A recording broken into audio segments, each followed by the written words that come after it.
오늘도 주님이 내게 주시는 말씀이 있게 하여 주옵시고 그 말씀으로 죽었던 내 영혼이 살아나며 그 말씀으로 한 주간도 승리하는 삶을 살게 하여 주옵시고 오늘도 이 말씀을 방해하는 어둠의 세력은 예수의 이름으로 묶어 주옵시고 오직 성령의 교통함과 성령의 뜨거운 역사만 일어나게 하여 주옵소서. 오늘도 도구로 사용해 주시 감사합니다. 아멘. 주님 홀로 영광 받아 주시옵소서. 아멘. 감사하며 예수 그리스도 이름으로 기도 올려옵나이다. 아멘. 아멘. 환영합니다. 잘 오셨습니다. 축복합니다. 만일 누가 여러분에게 이렇게 물어보신다면 여러분은 어떻게 대답하시렵니까? 요즘 어떠세요? 좋습니다.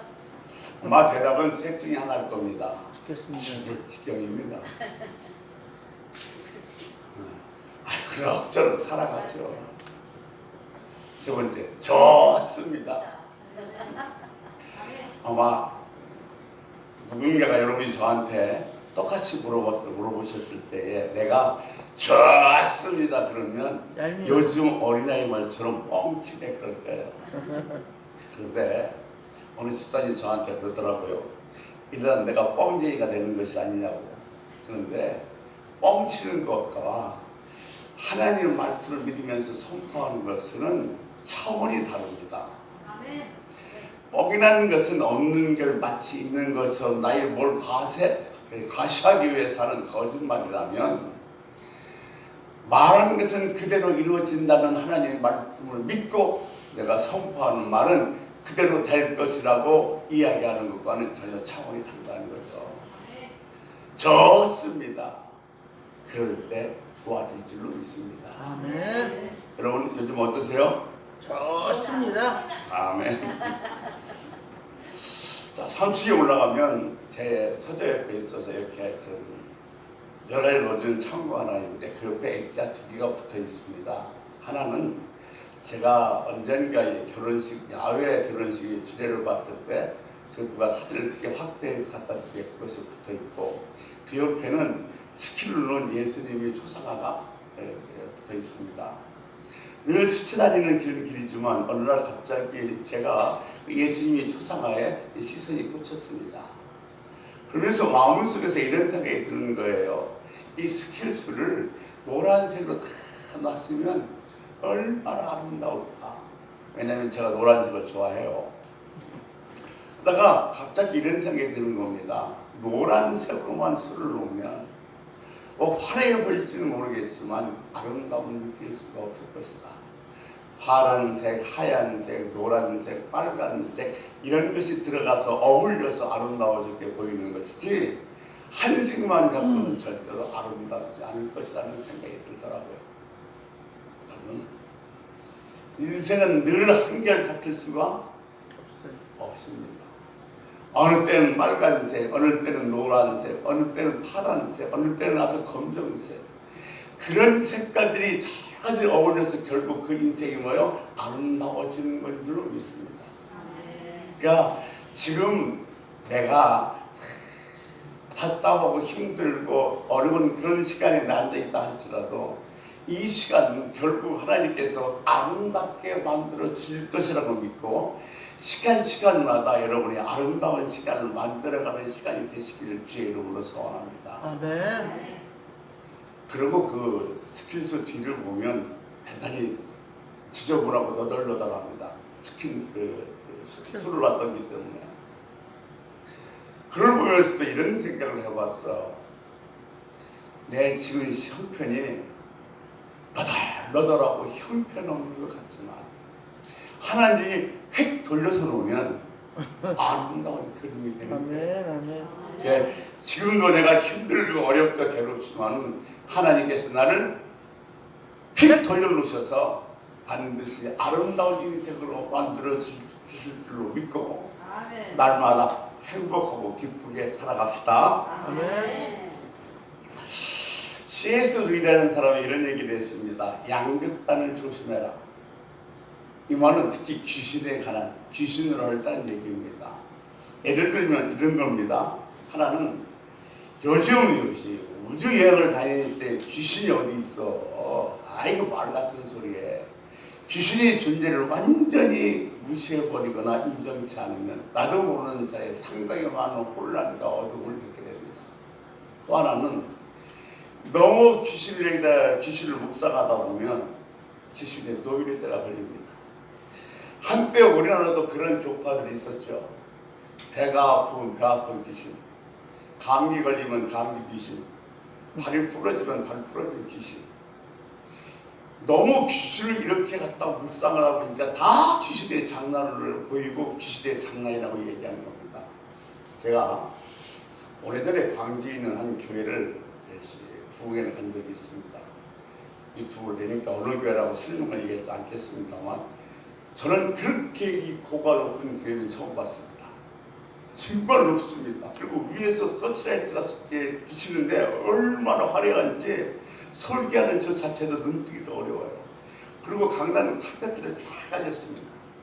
그리고 이 목사님들 앉아있는 의자에는 곰 털가죽으로 싹 따서 얼마나 푹신거리는지 몰라요. 자, 부러운 마음으로 예배를 마치고 부흥회 이튿날 새벽 예배를 끝난 다음에 나오는데 당회장실 앞에 성도들이 길게 줄게 서 있어요.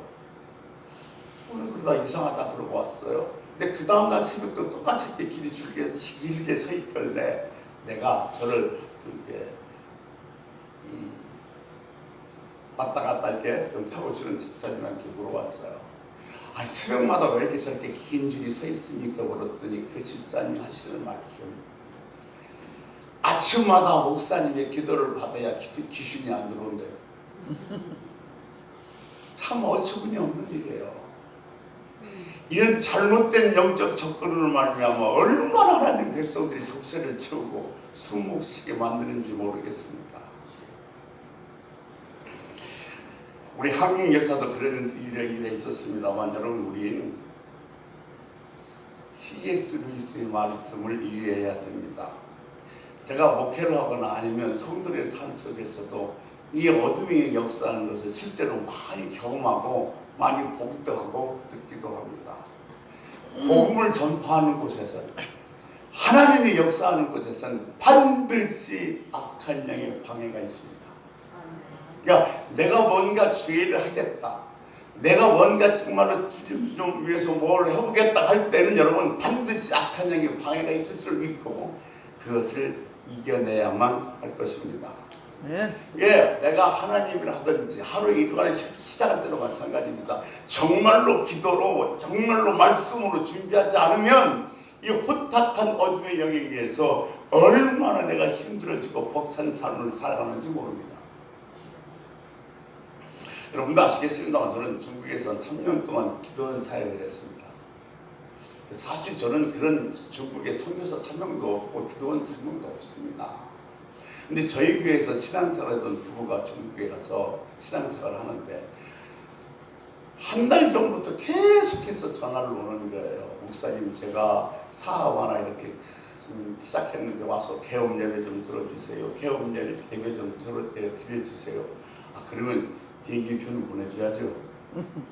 그잖아요. 비행기 표도 안 보내주고 자꾸 와서 예배만 드려달래요. 그래서 할 수 없어서 난생 처음 중국 텐지라는 데에 발을 들였습니다. 그때는 복음의 문이 빗장이 막 이게 열리는 순간이기 때문에 한국에서 수많은 그 교인들이, 사람들이 중국으로 들어갔습니다.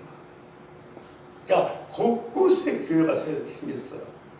거기 있는 선교사님들이 구원의 그 확신을 잘 심어주는데 목회를 처음 하니까 여러 가지 그냥 좀 어려운 일이 발생하고 시행착오가 일어나는 겁니다.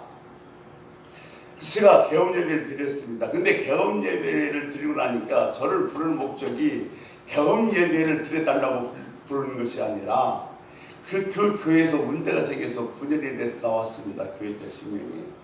그러니까 우리 교회 다니는 집사님 부부가 내가 모시던 목사님 있으니까 그분 모시고 설교 한번 들어보고 우리 그분 모시다가 여기서 교회를 개척하자, 그런 의미에서 소위 나를 선보이려고 부르는 겁니다. 저는 하나님한테 그런 사명도 없고 내가 적지만 열심히 목회한 이유는 하나님이 나보고 선교사로 가라 할까 봐서 그래요. 나 그런 힘 없거든요. 그래서 그런 삶이 없다 싶어서 제가 이런 얘기했습니다. 한 달 후에 와서 내가 집회를 해줄게 약속하고 왔습니다. 그리고 한 달 후에 가서 3박 4일 집회를 했고 그 9년 된 교회를 정말 잘 마무리시키고 돌아오려고 했습니다. 근데 그날 밤에 권사님 수장님 몇 분이 찾아와서 사실 이제 막 목회를 시작하고 여러 가지 분란이 많으니까 목사님 여기에서 한 달에 한 번씩 오셔서 우리들에게 말씀 전해주면 안 되겠습니까? 라고 묻길래 그런 사명이 없는데 근데 하도 그런 부탁을 하길래 그래서 한 달에 한 번씩 가서 말씀을 전하기로 했습니다. 근데 이제 3박 4일 동안 거기서 집회를 하는데 좀 더 기도원 사역을 넓혀갔어요. 이제는 어떻게 했냐면 낮에는 신학생을 모집해서 신학 공부를 시켰습니다. 한 10명, 12명을 우리 기독교인들이 운영하는 기업체에다가 취직을 시켜주고 세 번째 주일은 다 쉬게 해주셔서 낮에는 성경 공부하고 신학 공부하고 밤에는 집회에 말씀 듣도록 했습니다.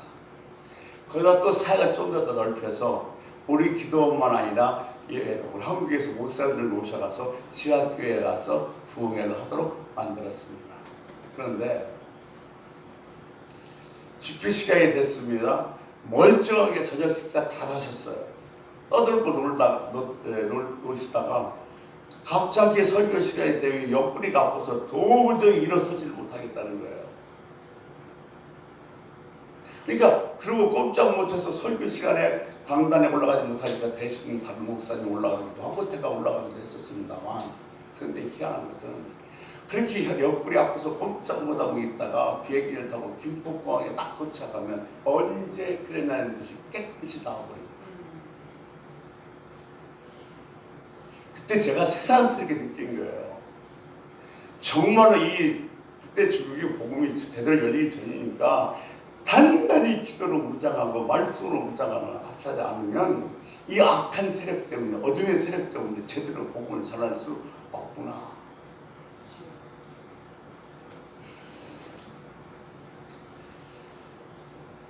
그만큼 여러분 우리가 하나님을 할 때는 말씀을 전할 때는 얼마나 악한 영이 우리를 방해하는지 모릅니다. 그것을 느낄 수 있고 볼 수 있는 은혜가 있길 소원합니다. 네. 오늘 마가복음 본문에 보면 예수님이 귀신을 내쫓습니다. 그러면 지금 주님께서 오늘 본문을 통해서 귀신을 내쫓는 일을 말씀하려고 하시는지 아니면 거기에 좀 더 차원 높은 내용이 있는지를 우리 한번 살펴보도록 하겠습니다. 마가복음 1장 21절 말씀입니다. 우리 같이 읽습니다. 시작. 그들이 가버나움에 들어가니라. 예수께서 곧 안식일에 회당에 들어가 가르치심에. 어디에 들어가셨어요? 회당에. 그 앞에 어디? 가버나움에 들어갔어요. 근데 이 가버나움에서 나움은 때로는 나훔이라고 하는데 무슨 뜻이 있냐면 위로라는 뜻이 있습니다. 그래서 가버나움 하면은 위로가 필요한 공동체 이렇게 이런 가지고 있습니다. 근데 혹시 위로가 필요한 공동체 그랬는데 여기에서 말한 위로는 어디에서 그 의미를 찾을 수 있냐면 이사야서 40장 1절입니다. 이사야 40장 1절에 이렇게 얘기하고 있어요. 우리 읽어봐요. 너희 하나님이 이르시되 너희를 위로하라 내 백성을 위로하라. 아멘. 이것이 이사야 선지자가 선포했던 내용입니다. 너희를 위로하라 내 백성을 위로하라. 이 말은 뭐냐면 이스라엘 백성들이 포로로 끌려갔습니다. 그들이 회복되어서 다시 돌아올 것을 약속하는 선포의 내용이 바로 이 내용이었다는 겁니다. 여기서 위로라는 것은 다만 슬픔을 다독거리는 그런 정도가 아니라 구속학적으로 역사학적으로 깊은 개념을 갖고 있는 뜻을 갖고 있습니다. 그러니까 다시 말씀드리면 예수님께서 가버나움에 들어가셨다 이 한 문장 속에 예수님이 이 땅에 왜 오셨는지 그 목적의 의미가 암시되어 있습니다.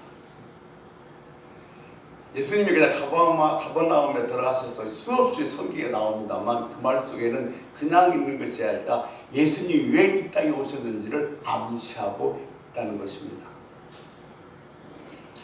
어둠의 세력이 제압되어 있어서 캄캄한 세상에 내가 귀신을 멸하러 왔다고 그랬습니다.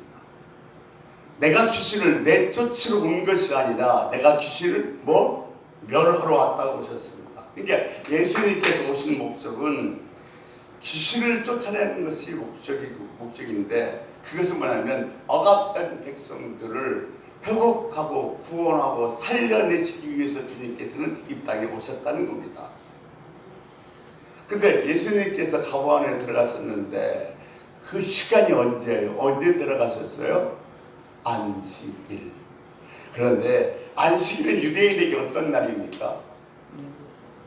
대단히 생명 같은 날입니다. 그래서 십계명에도 안식일을 거룩히 지키라고 기록되어 있습니다.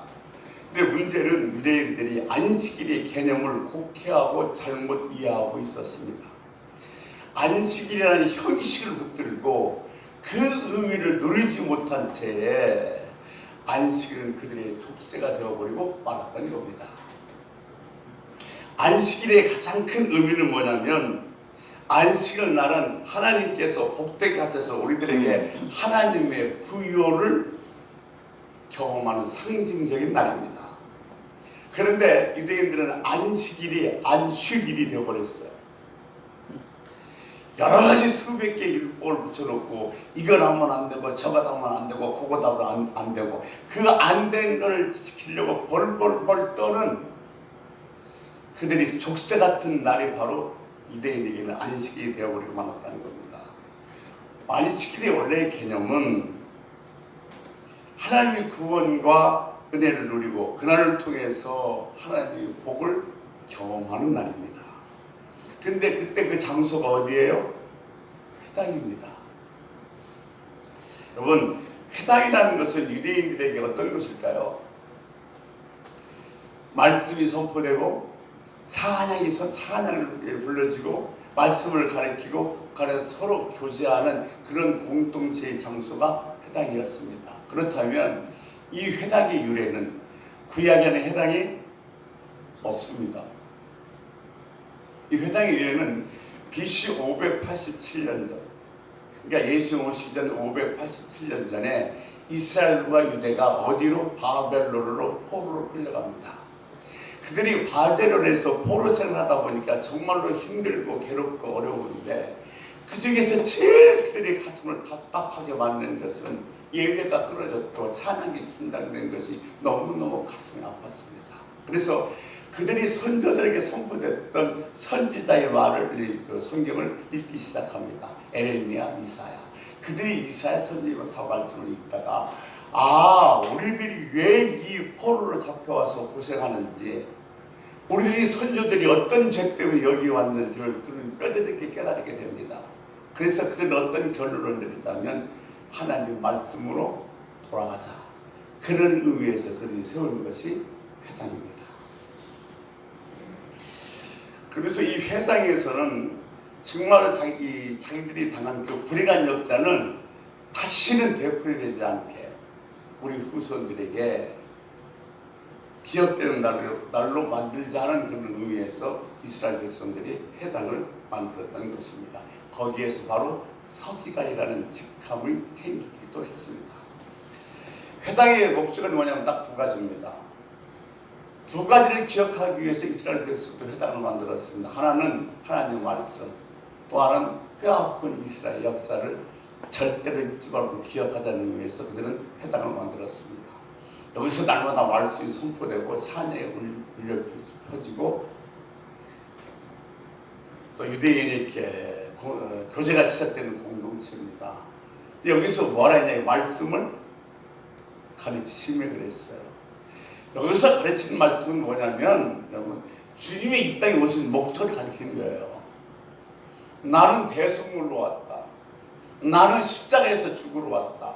너희를 구원하러 왔다. 그것을 가르치니까 소위 몰랐던 여기는 서기관들이 새로운 교훈이다 얘기하는데, 주님이 말씀하신 가르침을 그들은 제대로 이해하지를 못하고 있었던 것입니다. 그런데 그 안식일에 예수님하고도 누가 있었어요? 우리 23절 같이 하고 봅니다. 마침 그들의 회당에 더러운 귀신 들린 사람이 있어 소리질러 이르되. 아멘. 도대체 지금 이 그림은 이야기는 우리들에게 무엇을 말씀하고 싶은 것일까요? 우리 요한 그 1서 3장 8절의 말씀에 보면 이렇게 얘기하고 있습니다. 같이 읽습니다. 죄를 짓는 자는 마귀에게 속하나니 마귀는 처음부터 범죄함이라. 하나님의 아들이 나타나신 것은 마귀의 일을 멸하려 하심이라. 아멘. 하나님 아들이 회당에 나타나셨습니다. 근데 거기에 뭐라고 나타나셨어요? 마귀의 일을 멸하려. 멸하려고.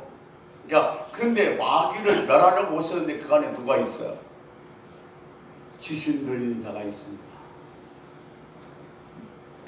자, 이브라하고 1장 23절 말씀에 보면 회당에 더러운 귀신 들린 사람이 있어 소리 지르고 있습니다. 자, 여러분도 주변에 종종 보셨을까요? 귀신이 들어가면 자기 힘이 아닙니다. 얼마나 힘이 세는지 몰라요. 누가복음에 보면 여러분 무덤 사이에서 쇠사슬을 끓이면서 개성을 질렀던 귀신 들린 사람을 기억할 것입니다. 네가 누구냐 했더니 군대 귀신이라고 했습니다. 군대라는 것은 로마의 일개 여단을 표시합니다. 그처럼 엄청난 힘을 가졌다는 겁니다. 우리는 그 귀신 들린 자를 기억할 것입니다. 오늘 주님께서 오신 이유는 뭐예요? 마귀를 멸하기 위해서 오셨다고 했습니다.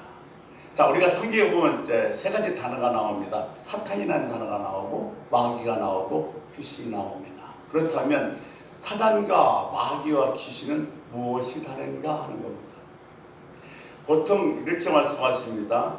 하나님을 대적하면 사탄이고 사람을 대적하면 마귀고 그 귀신은 졸개라고 얘기하는데, 그렇게 얘기한 이유는 주님께서 이제 십자가에서 죽으시고 다시 부활한다고 말씀하시자 베드로가 뭐라고 그래요?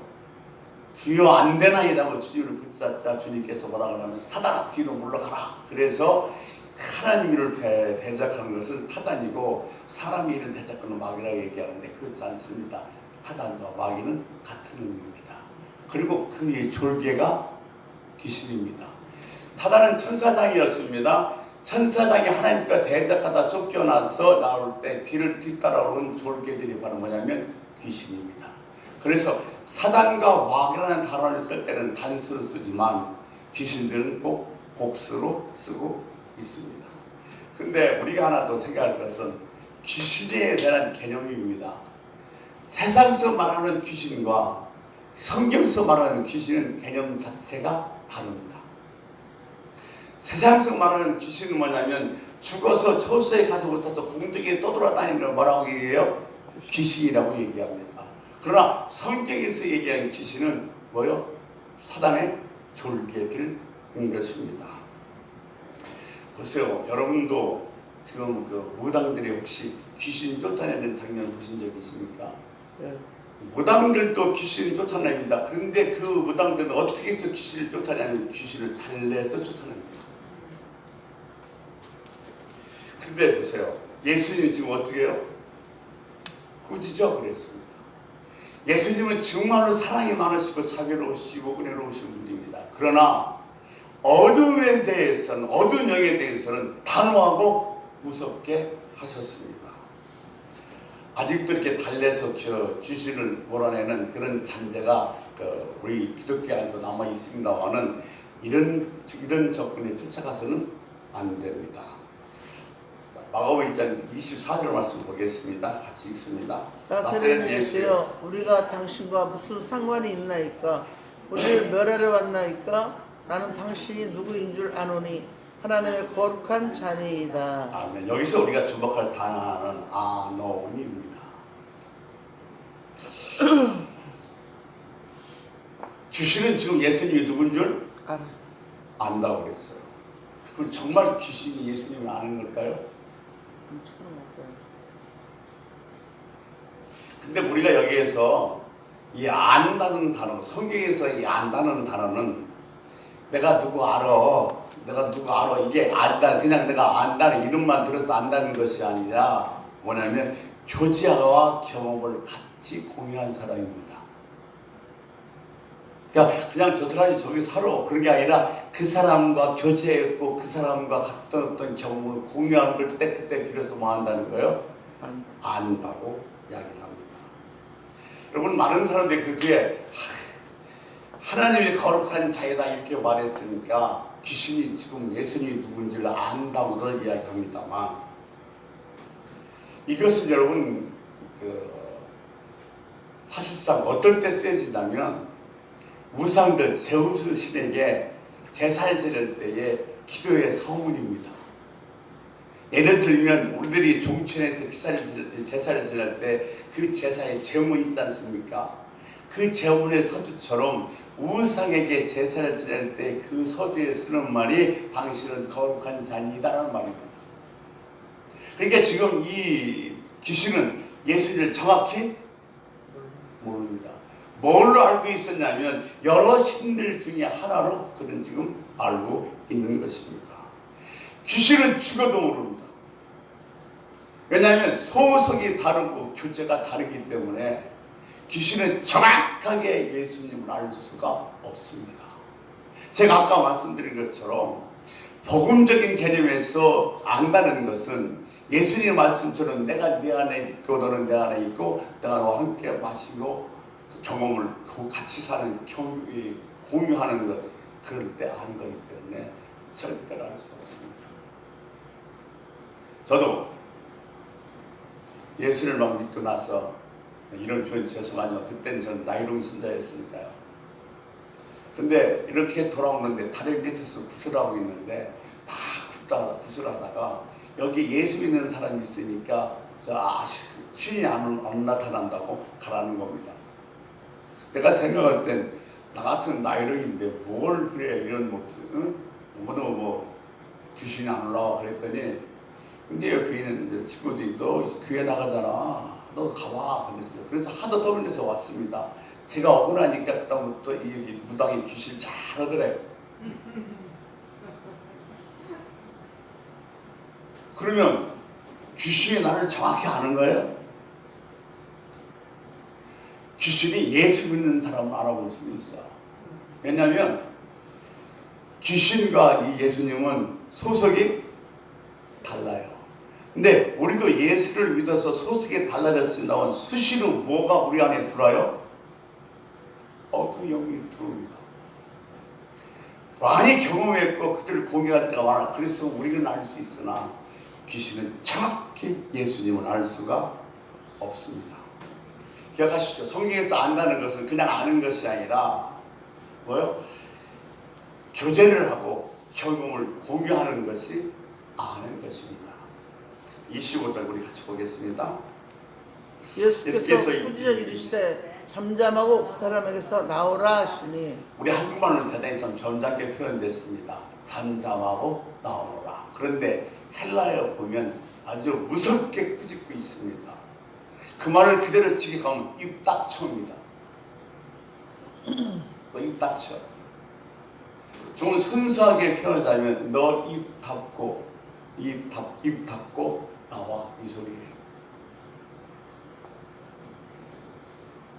그러니까 마가복음 1장 26절에 보면 제가 읽어드리겠습니다. 더러운 귀신이 그 사람에게서 격렬을 일으키고 큰 소리를 지르며 나오는지라 그랬어요. 그런데 귀신 앞에는 항상 꼭 수식어가 붙습니다. 여러분 성경 읽어보십시오. 귀신 앞에는 반드시 어떤 수식어가 붙는가 하면 더러움이 붙습니다.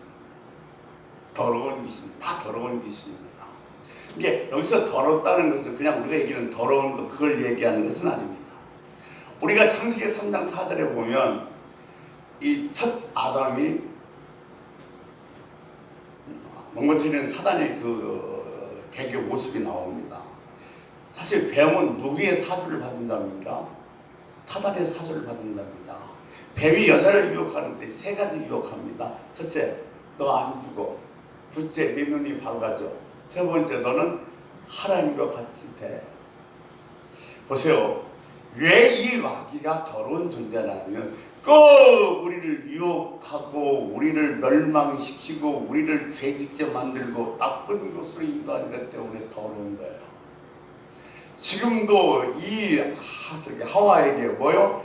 하나님과 같은 그런 욕망을 심어줘서 결국 타락하게 만들어 우리들에게 원죄가 들어오게 만든 겁니다. 그래서 귀신하고 갖고 반드시 뭐요? 우리를 못 살게 하고 힘들게 하고 혼란스럽게 만들고 좌절하게 만들기 때문에 그 앞에 더러운 귀신이라는 표현이 꼭 들어가게 된 것입니다. 내가 하나님같이 되리라. 이것이 바로 사단이 감추고 있는 발톱입니다. 하와가 왜 타락했어요? 하나님과 함께 되고 싶었어요. 하나님과 함께 되고 싶은 그 욕망, 그 욕심 때문에 결국 타락해버린 것처럼 이렇게 우리 안에 욕심을 집어넣고 우리 나쁜 생각을 집어넣어서 우리를 멸망하고 타락하게 만드는 것이 귀신이기 때문에 그 앞에 반드시 더럽다는 수식어가 붙어 있습니다.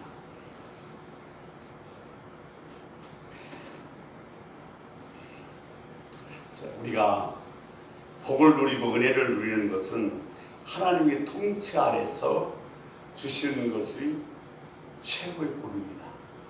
막만 들으면 자 누구나 복 받았다 이것은 하나님의 통치 안에서 하나님의 지휘 안에서 하나님이 주시는 복 받는 것이 최고의 복입니다.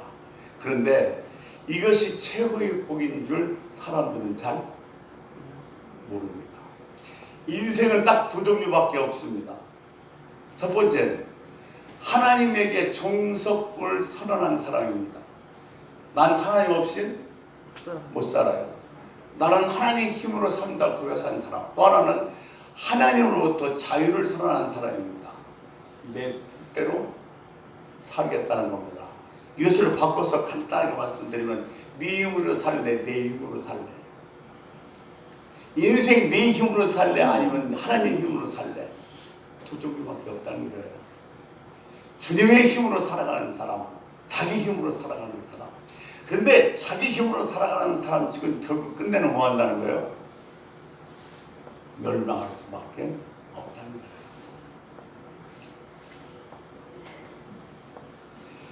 참 내 힘으로 살아간다는 게 얼마나 힘든 건지도 우리는 탕자에 비해서 집을 나간 둘째 아들을 통해서 알 수 있습니다.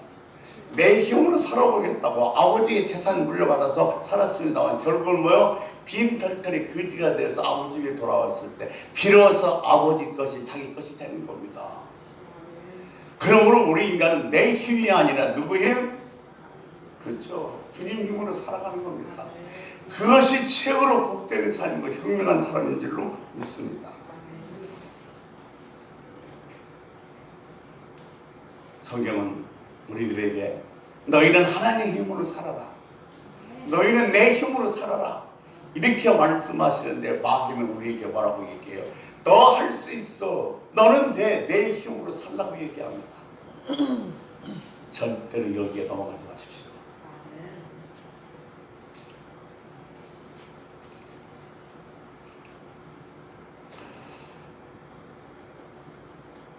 자, 우리가 성경에서 한 가지 정리하다 보면 창세기 3장에는 뱀으로 표시되고 시편 74편에는 유고야단이 뭐냐면 분노통은 악어입니다. 또 요한계시록에는 붉은 용으로 나왔는데 이런 것들은 다 뭐냐면 사단의 사주를 받는 선동 부대를 제피하고 있습니다. 유고야단, 뱀, 용 이런 것들은 다 사단의 그 사주를 받은 선동 부대입니다.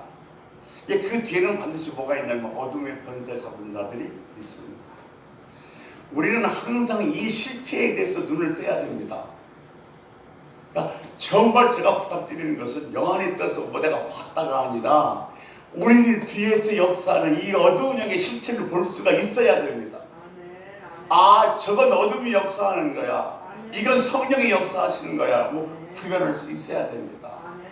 이 구별하는 영이 있으시길 주로 축원합니다. 근데 C.S. 루이스가 얘기한 것처럼 분명히 어둠의 세력은 있습니다. 그런데 우리는 그 어둠의 세력에 대해서 겁먹을 필요가 없습니다. 왜냐하면 이미 예수님의 철장 권세로 그들이 머리를 깨 부셔버렸습니다. 지금 우리를 공격하는 어둠의 세력들은 대가리는 없이 몸만 살아서 꿈틀거리기 때문에 우리에 따라서 저거 때렸다 해서 겁을 줄 수 있지만 절대로 우리를 삼킬 수가 없습니다. 그러므로 말미암아 어둠의 세력에서 벌벌 떨지 마시기를 부탁드립니다. 아멘.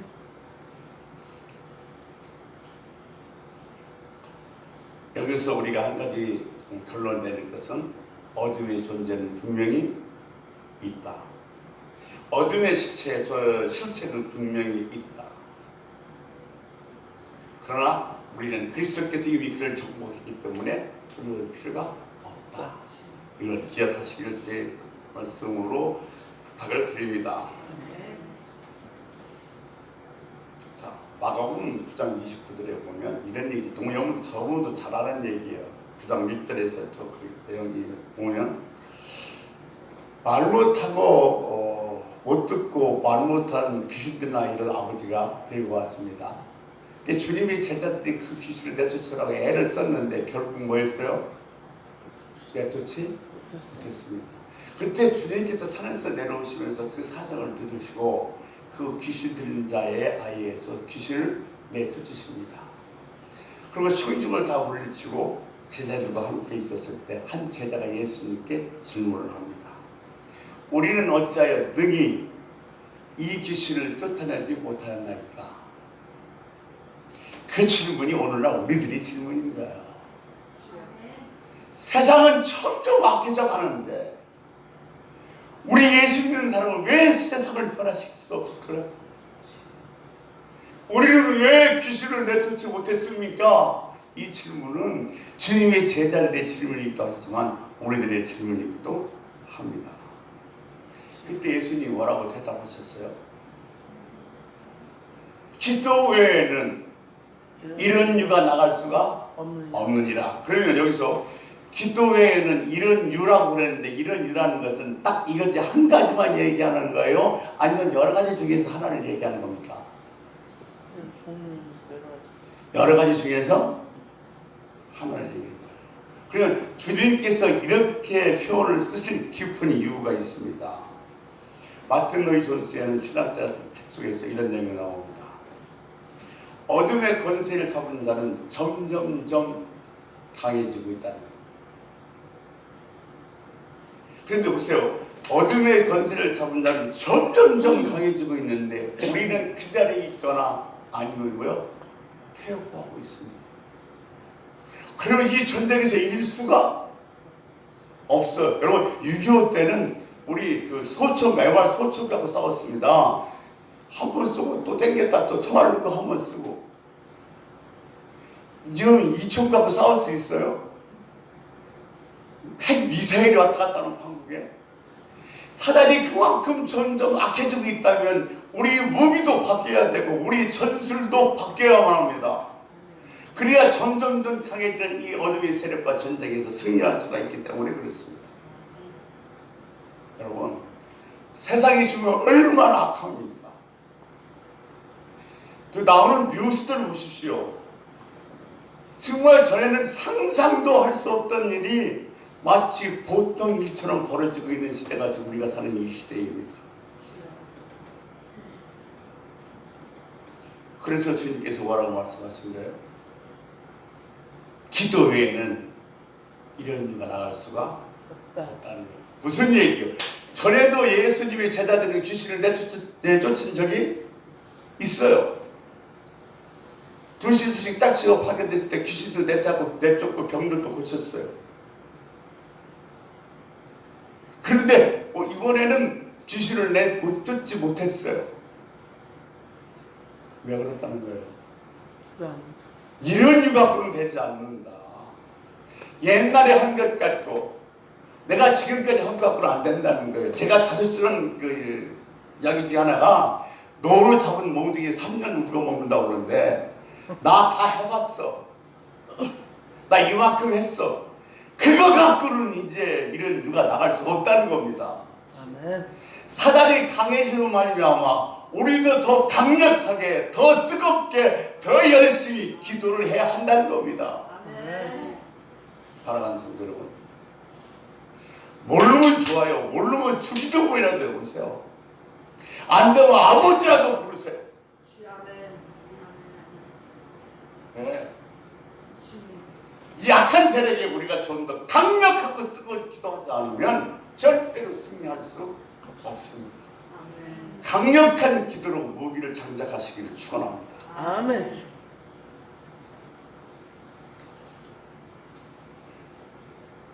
제가 이 설교를 준비하다 보니까 문득 마지막에 이런 찬양이 생각나요.